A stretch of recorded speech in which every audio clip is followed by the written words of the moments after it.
In the beginning, there was the Eurozone. Members and would-be members were expected to limit their government deficit to 3% of gross domestic product and public debt levels to 60%.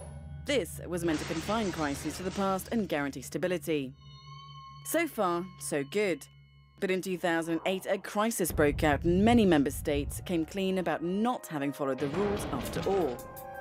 The crisis had many causes, but it didn't help that all the countries had been doing their own bookkeeping and budgeting in isolation.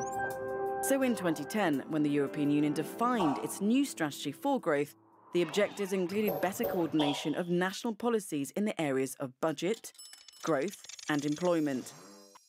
The member states and EU institutions now work closely together to a precise timetable during the preparations of national budgets.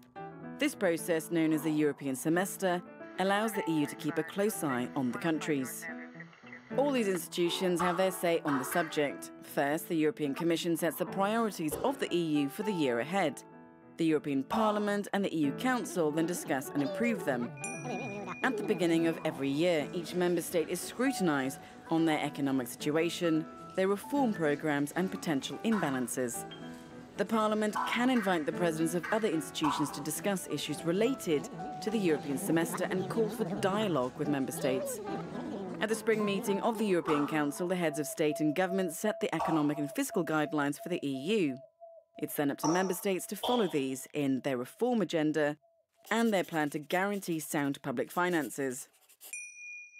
The EU institutions then review the economic situation and policies of each state and issue country-specific recommendations.